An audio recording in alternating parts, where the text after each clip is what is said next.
आखिरी दिन है और 13 तारीख को वोट पड़ेंगे। अंदर गला बैठा हुआ यार। 13 तारीख को वोट पड़ेंगे। आप लोगों को अपना विधायक चुनना है। कुछ दिन पहले मैं प्रचार के लिए आया था। हमारे कार्यालय का हमने उद्घाटन किया। आप सब लोगों से मुलाकात हुई और मैंने उस टाइम भी कहा था ये चुनाव मात्र इसलिए हो रहा है कि यहां के विधायक सांसद बन गए और सांसद जनता ने बनाया। राजस्थान में 11 जगह बीजेपी हारी और हम लोग जीत कर गए। आज देश में 232 सांसद इंडिया गठबंधन के हैं। 232 हमारे हैं, 290 करीब उन लोगों के हैं, एनडीए के।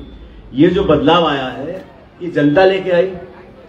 आप लोगों ने तो मुरारी लाल जी को जिताया था, विधायक का अपना चुनाव जिताया, बड़े मार्जिन जिताया था। देश की जनता ने, प्रदेश की जनता ने अपनी मन इच्छा से कांग्रेस को ताकत देकर 100 के पार आप लोगों ने पहुंचाया। उसके लिए आपका धन्यवाद। लेकिन ये उपचुनाव इसलिए हो रहा है क्योंकि जब सीट खाली हुई विधानसभा की तो उपचुनाव होना जरूरी है। अभी मैं सुबह अलवर में, रामगढ़ में था, वहां हमारे आर्यन जुबेर खान जी चुनाव लड़ रहे हैं। अभी देवली न्यारा में आया, वहां केसी मीणा जी हमारी पार्टी के चुनाव लड़ रहे हैं और दौसा से डीसी बैरवा साहब चुनाव लड़ रहे हैं। तो हम लोग हमारी पार्टी के लिए प्रचार कर रहे हैं। पार्टी का उम्मीदवार कौन है ये पार्टी का निर्णय है। लेकिन एक बार उम्मीदवार बन गया तो वो जाति, बिरादरी, धर्म, गोत्र, समुदाय से ऊपर उठ गया। फिर वो पंजे का है, पूरी कांग्रेस का है। फिर उसको बोलना कि तू फला जाति का है, फला बिरादरी का है, फला गोत्र का, इसका कोई मतलब नहीं है। ये चुनाव दो दलों के बीच का चुनाव है। ये चुनाव दो विचारधाराओं के बीच का चुनाव है। इन 11 महीने में जिस पार्टी की सरकार प्रदेश में बनी है, इन 11 महीने में अभी आज मुझे बताया, और मैं तो हम लैंड नहीं कर पाए हेलीकॉप्टर क्योंकि सम्माननीय मुख्यमंत्री जी आए हुए थे, वो कार्यक्रम कर रहे थे तो हमको दूर उतारा। मैं देर मुझे हो गई। और सुनो डीजी, आपके चक्कर नुकसान मुझे हो गया। मुझे शाम को हवाई जहाज पकड़ना था महाराष्ट्र जाने के लिए और हेलीकॉप्टर वाले ने कहा भी 4:15 के बाद मैं टेक ऑफ नहीं कर पाऊंगा। तो मैंने कहा तू चला ही जा, कोई बात नहीं, मैं बिना हेलीकॉप्टर मैंने छोड़ दिया, मैं रोड से निकल जाऊंगा हवाई अड्डे। लेकिन आज मुख्यमंत्री जी यहां पर आए तो मेरे ख्याल पूरी सरकार का कोई एक आदि को मंत्री बचा होगा जो नहीं आया है। सारे आ गए ना। आप लोग धन्य हो जो शुरू में कहते थे कि हमारा डीसी बेहरा कमजोर कैंडिडेट है। आज पूरी सरकार को यहां के आके डेरा डालना पड़ गया। यही लगाया था ना जब मुरारी जी और पार्टी घोषणा करी कि हमारा डायरेक्ट करंट डीसी बेहरा उम्मीदवार है, कहे कोई चुनाव ही नहीं है, ये तो ऐसे ही हो गया चुनाव। तो भाई काहे गली गली डोल रहे हो फिर? अगर चुनाव इतना कमजोर था, उम्मीदवार इतना कमजोर है, हमारी पार्टी इतनी कमजोर है, तो तेल पानी लेके क्यों पूरे बाजार में मुख्यमंत्री, उप मुख्यमंत्री, संतरी, तंत्री, मंत्री सब बटन डोल रहे फिर रहे? क्यों? उनको पता है कि 11 महीने में जो वादे करके हम सरकार बनाए थे उनमें से कौन सा वादा पूरा किया। यहाँ बहुत से मेरे नौजवान साथी खड़े, घोषणा हुई बजट की और फलाना भाषण, आप में से किसी एक व्यक्ति को नौकरी मिली पिछले 11 महीने में? एक को भी, एक बच्चा खड़ा है बता दे मेरे को। और मैंने पहले भी कहा था खाद के, डीएपी के क्या हाल है। अब किसान फसल में काम करना चाह रहा है, पुलिस के पहरे में तो यहाँ खाद डीएपी बट रहा है, कालाबाजारी हो रही है, किसान परेशान हो रहा है। आपने वादे किए थे कि हार जीत होती रहती है।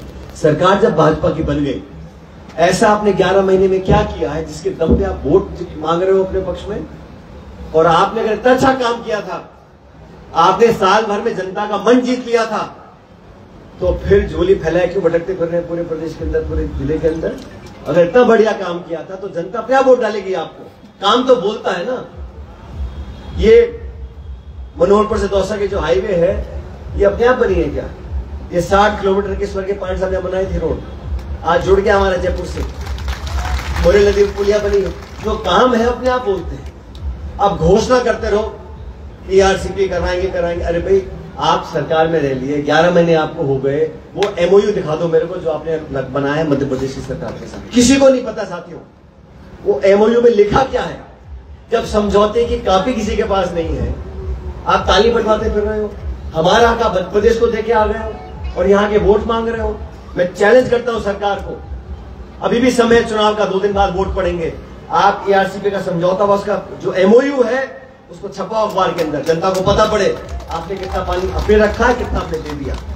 तो काम करने के लिए ताकत भी चाहिए होती है, सिर्फ अफसरशाही से चाहे नहीं चलता। अफसरशाही और बाबू अगर सारा काम कर दें तो जरूरत क्या नेताओं की। अगर सारे अधिकारी सारी बात जानते हैं, जनता संवाद उनका होता है, तो क्या जरूरत है एमएलए बनाने की। इस सरकार में अफसर हावी, इस सरकार में सत्ता के बड़े केंद्र हैं।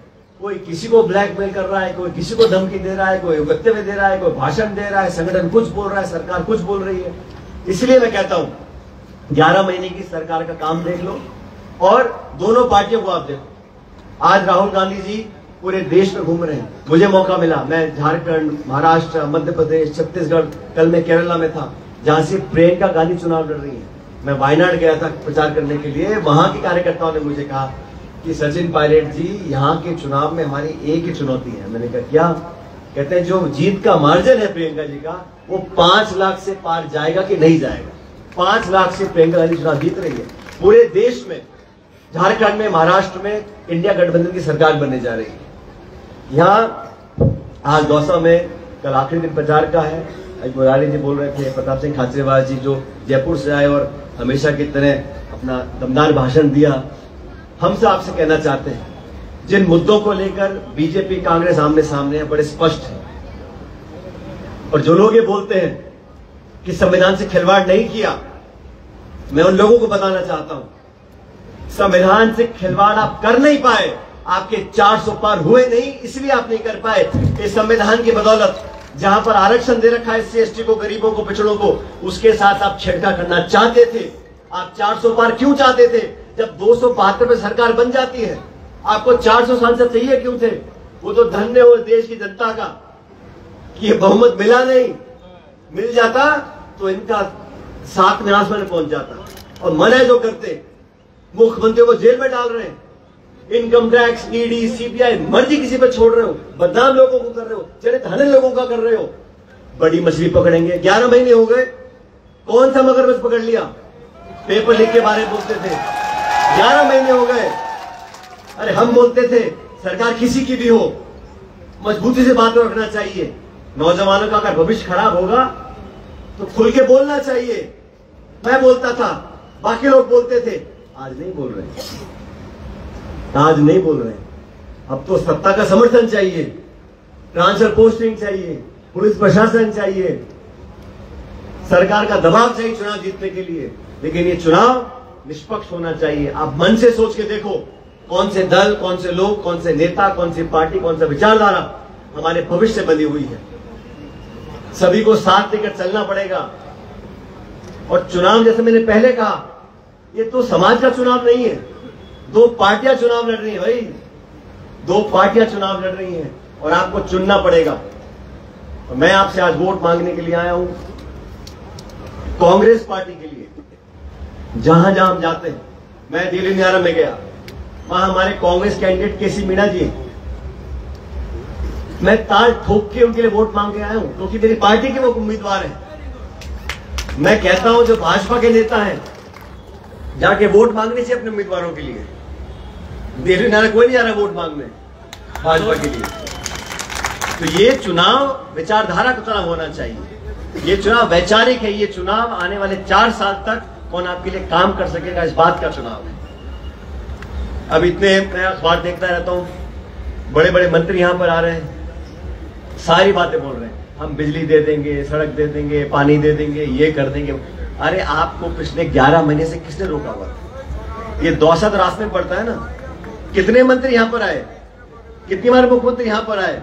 अब चुनाव आ गया, प्रतिष्ठा की बात आ गई, यहां चुनाव वोट मांगने आ गए। काम करके लोगों का मन जीत के आप वोट मांगो, कोई दिक्कत नहीं है। लेकिन ये चुनाव, जैसा मुरारीलाल जी कह रहे थे, ये चुनाव आप लोगों का चुनाव है। और ये व्यक्ति, जैसे मैंने पहले कहा, स्वर्गीय किशनलाल जी, मुझे पत्रकार ने पूछा कि डीसी बैरवा जी आपके पुराने कार्यकर्ता हैं, आपके साथ काम करते थे। मैंने कहा जी नहीं, इनके स्वर्गीय पिताजी कांग्रेस के पुराने कार्यकर्ता थे, मैं उनके साथ काम करता था।